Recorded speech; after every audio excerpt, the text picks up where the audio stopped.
Vinukonda MLA Bolla Brahmanaidu నుంచి తనకు ప్రాణహాని ఉందని గుంటూరు జిల్లాకు చెందిన రైతు గడిపూడి నరేంద్ర అన్నారు.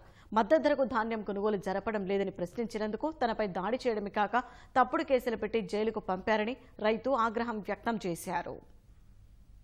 ధాన్యం కొనుగోళ్ల విషయంలో ఏర్పడిన ఇబ్బందులు, గిట్టుబాటు ధర లభించకపోవడాన్ని ప్రశ్నించడమే ఆ రైతు చేసిన పాపమైంది. అన్నదాతల బాధలను ఎంపీ దృష్టికి తీసుకొచ్చిన రైతు జైలుపాలు కావలసి వచ్చింది. గుంటూరు జిల్లాకు చెందిన రైతు గడిపూడి నరేంద్ర ధాన్యం కొనుగోళ్ల వ్యవహారాన్ని నరసరావుపేట ఎంపీ కృష్ణదేవరాయలు దృష్టికి తీసుకెళ్లారు. ఆ సమయంలో అక్కడే ఉన్న వినుకొండ ఎమ్మెల్యే బొల్లా బ్రహ్మనాయుడు ఆగ్రహానికి గురయ్యారు. ఆ తరువాత ఎమ్మెల్యే పీఏపై హత్యాయత్నం చేశారని రైతు నరేంద్రపై కేసు నమోదు చేసి జైలుకు సైతం పంపారు. దీనిపై రాష్ట్ర వ్యాప్తంగా విమర్శలు తలెత్తడంతో ఉన్నతాధికారులు విచారణ జరిపారు. వినుకొండ గ్రామీణ సీఐ అశోక్ కుమార్ తొందరపాటు చర్య వల్లే రైతును అరెస్టు చేసినట్లు తేల్చారు. క్రమశిక్షణా చర్యల్లో భాగంగా అశోక్ కుమార్ ని సస్పెండ్ చేశారు. దీంతో రైతు నరేంద్రపై అక్రమంగా కేసు పెట్టారనే విషయం పోలీసులే పరోక్షంగా అంగీకరించారు. రైతు నరేంద్రకు కోర్టు బెయిల్ మంజూరు చేయడంతో జైలు నుంచి బయటకు వచ్చిన ఆయన ఎమ్మెల్యే బొల్లా బ్రహ్మనాయుడుపై తీవ్ర విమర్శలు చేశారు.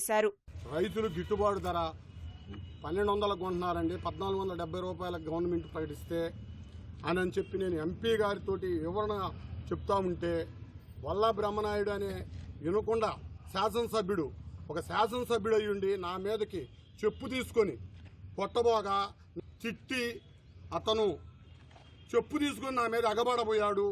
ఆయన ఉదయాన్నే వినుకొండ కొండ మీద ఏదో సుబ్రహ్మణ్యేశ్వర స్వామి దగ్గరికి డైలీ వెళ్తాడంట. నేను వస్తా, నా పిల్లల్ని తీసుకుని వస్తా, అతన్ని కానీ అతని పిల్లల్ని కానీ తీసుకుని ఆ కొండ మీదకి రమ్మనండి. నన్ను చెప్పు తీసుకుని కొట్టలేదు అని అంటే నేను అక్కడే నా పిల్లలతో పాటు మందు దాచి చచ్చిపోతాను. తన కుటుంబ సభ్యులంతా తెలుగుదేశంలో ఉన్నా తాను మాత్రం జగన్ను అభిమానించి వైకాపా కోసం పనిచేశానని నరేంద్ర తెలిపారు. సొంత పార్టీ కార్యకర్తలపైనే నేతలు దాడి చేయడం, తప్పుడు కేసులు పెట్టడం జీర్ణించుకోలేకపోతున్నానన్నారు. ఎమ్మెల్యే పీఏ ఆంజనేయులు ఎవరో కూడా తనకు తెలియదన్న నరేంద్ర అతనిపై హత్యాయత్నం ఎలా చేస్తానని ప్రశ్నించారు. ఎమ్మెల్యే బ్రహ్మనాయుడుతో తనకు ప్రాణహాని ఉందని నరేంద్ర వెల్లడించారు. అమ్మవారి మీద సాక్షి చెప్తా ఉన్నా ఆ పీఏ ఎవరో, ఆ పీఏ మొక్కం ఆ పీఏని రమ్మనమనండి.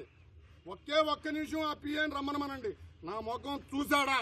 నేను అతను చూడలేదు. నేను ఈ అమ్మవారి సాక్షిగా కొబ్బరికాయ కూడా చెప్తా, అతను కొట్టగలడా? ఒకటి చెప్తున్నా, నాకు ఏదైనా హాని జరిగిందంటే అది బ్రహ్మనాయుడు వల్లే. నరేంద్ర అరెస్టు వ్యవహారంపై రాష్ట్ర వ్యాప్తంగా చర్చకు దారితీసింది. చంద్రబాబు సహా పలువురు తీవ్రంగా విమర్శించారు. సీఎం జగన్ సైతం ఎమ్మెల్యే తీరుపై ఆగ్రహం వ్యక్తం చేసినట్లు తెలిసింది.